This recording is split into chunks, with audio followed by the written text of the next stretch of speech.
All right, everybody, welcome back. Today, we are going deep into the galaxy far, far away. Into the belly of the beast. That's one way to put it. But we are talking about Disney and Star Wars. A match made in, well, somewhere. Somewhere. That's right. Ever since that big acquisition back in 2012, there's been, well, a lot of Star Wars. A whole lot.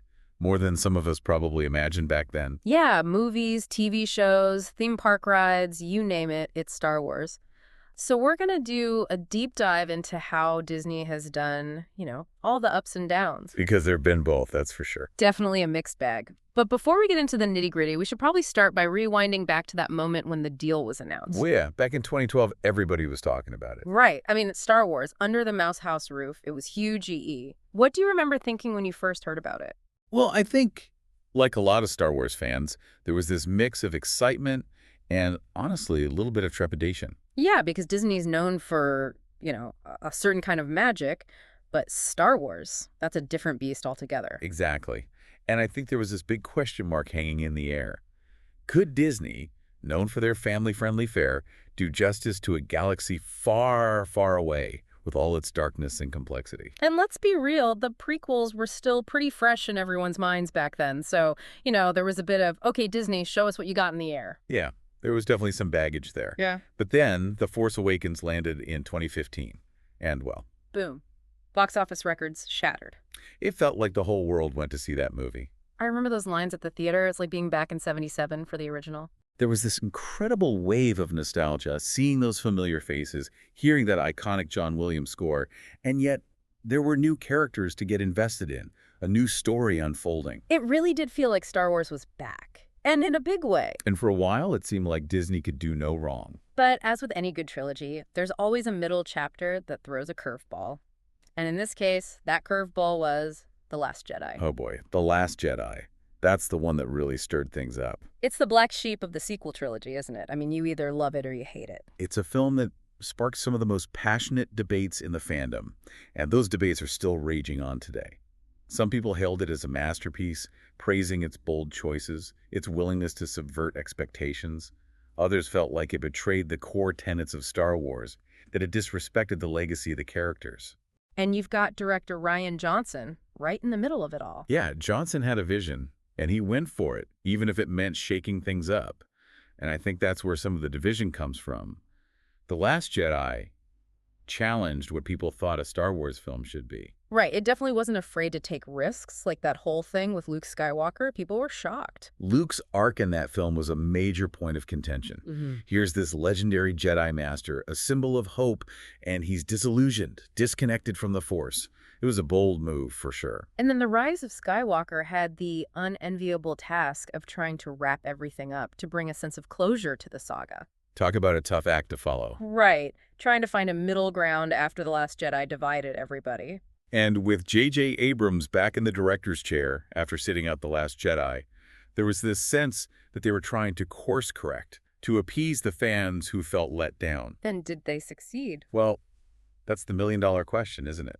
The Rise of Skywalker did well at the box office, but critically, it was a mixed bag, and fan reactions were, shall we say, divided. Yeah, it's like the film couldn't quite escape the shadow of Last Jedi. It tried to do so much to please everyone, and it ended up feeling, I don't know, a little bit muddled. Muddle's a good word for it. And one of the biggest examples of that is Rey's parentage. Oh, right. The Force Awakens set up this whole mystery, and then The Last Jedi was like, nope, her parents were nobodies, and then The Rise of Skywalker flipped it again. It's like they couldn't decide what story they wanted to tell.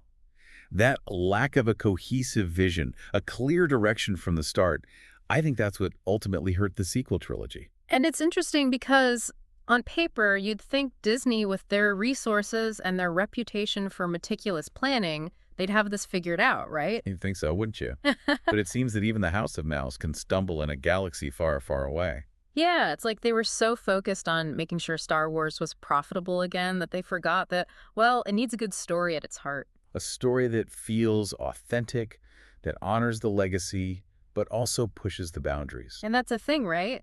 Star Wars fans are passionate, they're invested, and they know this universe inside and out. So when something feels off, when it doesn't quite ring true, well, they're going to let you know about it. And let's not forget the standalone films, which also had their share of ups and downs.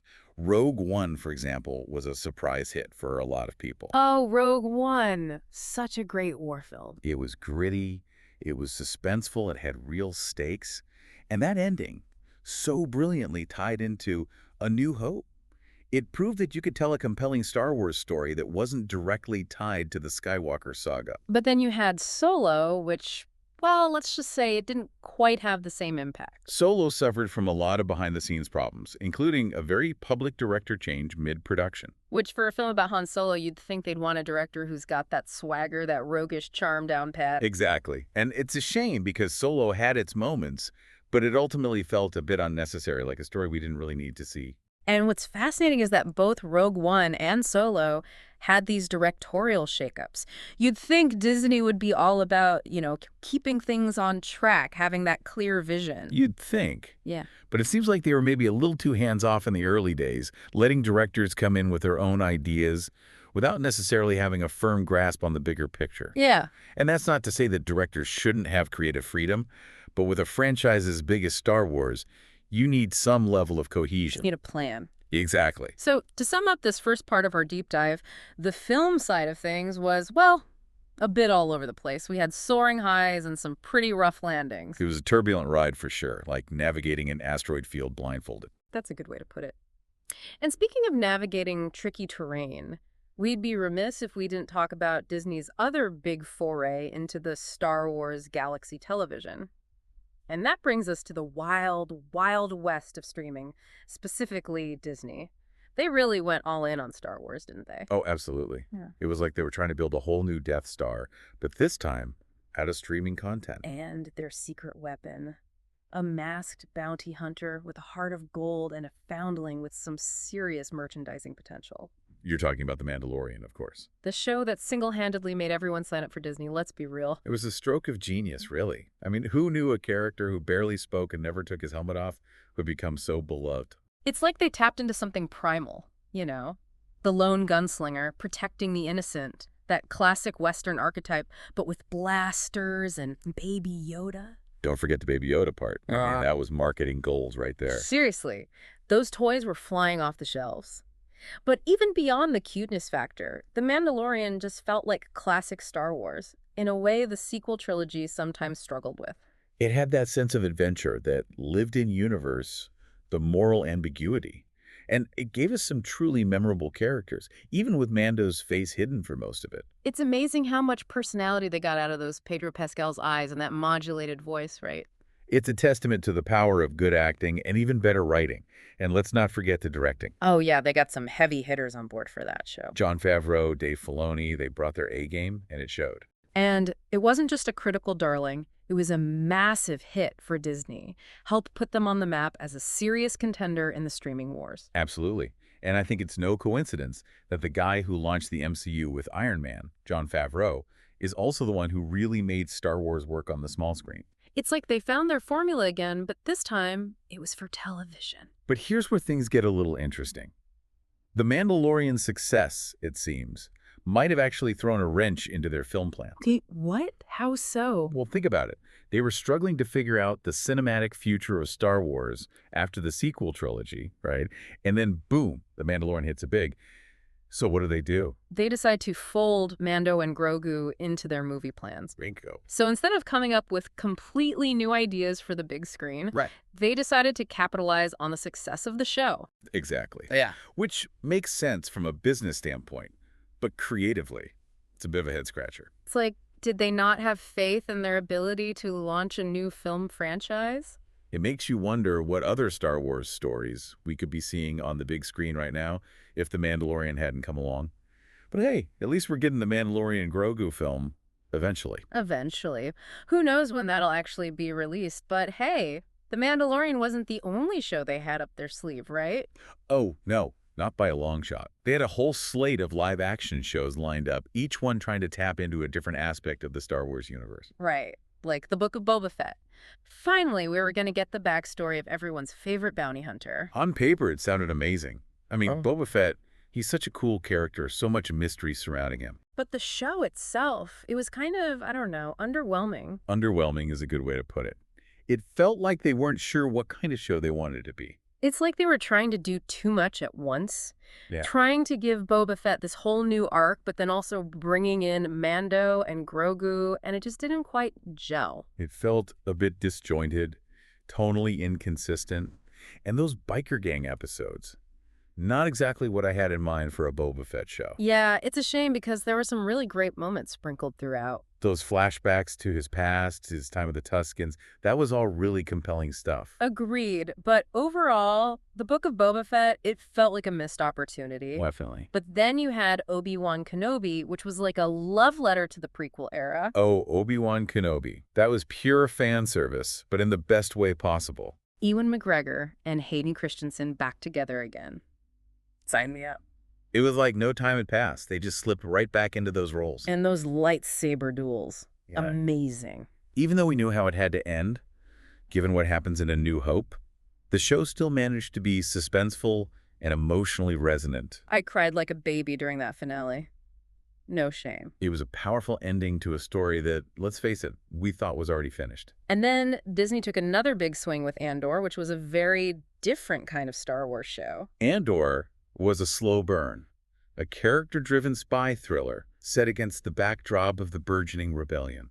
It was definitely a departure from the usual Star Wars formula. And thank goodness for that. Andor proved that Star Wars could be so much more than just space battles and lightsaber duels. It was a show about the people who fight for freedom, who stand up to tyranny even when the odds are stacked against them. And it featured one of the most complex and compelling Star Wars characters in recent memory, Cassian Andor. Diego Luna was phenomenal in that role, wasn't he? He brought so much depth and humanity to Cassian. Absolutely. Yeah. And the supporting cast was incredible as well.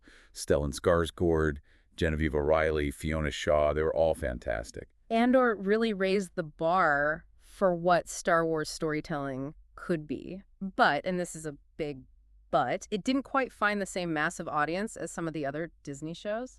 It's a shame because it's arguably the best Star Wars show Disney has produced so far. So why do you think it didn't resonate with as many viewers? Well, it's hard to say for sure. Maybe its slower pace and lack of traditional Star Wars action turned some people off. Or maybe it was just too different from what people expected from a Star Wars show. Whatever the reason, it's a reminder that even in a galaxy far, far away, critical acclaim and commercial success don't always go hand in hand. True enough. And speaking of shows that faced an uphill battle, we can't forget about The Acolyte. Ah, The Acolyte. The show that promised to take us back to the High Republic era, a time period we've never seen explored in live action before. It sounded promising, a mystery thriller set in the final days of the High Republic, exploring the rise of the dark side. And it had a diverse cast, which was great to see. But it also became a target for some pretty nasty online backlash, mostly from people who weren't happy about the show's diverse cast and its exploration of social and political themes. It's unfortunate that The Acolyte got caught up in those culture war crosshairs, because from what we've heard, it was a really well-made show with a lot to say. It's a reminder that sometimes, no matter how good a show is, external factors can influence its reception and ultimately its fate. In the end, The Acolyte was canceled after just one season, which is a shame. It is a shame. It had a lot of potential. So where does that leave the future of live-action Star Wars on Disney? Well, they've got Skeleton Crew on the horizon. The one with Jude Law. That's the one.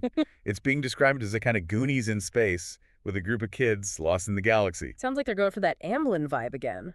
It seems like they're trying to recapture that sense of childlike wonder and adventure that made the original Star Wars so magical. It'll be interesting to see how it turns out. You know what I find interesting? Back in 2020, when they first announced all these Disney shows, they said they had 10 in development. 10? Wow, that's ambitious. It was. But now, it feels like they're pumping the brakes a little bit, maybe reassessing their strategy. Well, it makes sense, doesn't it? Yeah. They've had some big wins, but also some notable stumbles. They need to figure out what works, what doesn't, and where they go from here. So the big question is, after this initial wave of Disney Star Wars, what's next? That's the million-dollar question, isn't it? Yeah, it's like they put out a whole fleet, some ships made it, some, well, not so much. They went a little too fast into the unknown regions, maybe. Good analogy. So now, what's the plan? They've said they're hitting pause on big screen Star Wars, trying to figure out what stories to tell. There's been talk of moving away from how did Kathleen Kennedy put it? The Skywalker saga. Right, like no more stories about Skywalkers, no more stories in that same time period. Which, some fans might not like, but it could be a good thing. I think so too. Like, I love those characters, those stories, but Star Wars is bigger than just one family. Way bigger. A whole galaxy. Thousands of years of history they could explore. And it's not like they don't have good examples to follow. They're killing it with animated Star Wars. Clone Wars, Rebels, Bad Batch, all fantastic shows. And Tales of the Jedi. So good. They prove you can tell compelling, emotional, even groundbreaking Star Wars stories in animation. And let's not forget, animation gives them more freedom, right? They can experiment, take risks with the visuals, try different styles. Makes sense. And let's be real, those animated shows are making bank. They're reaching a whole new generation of fans. My kids love them. Mine too. It's their Star Wars. Just like the prequels were ours, or the originals for, our parents. It's the circle of life, but with lightsabers. But seriously, after all this, where do you stand? Disney and Star Wars. Good, bad.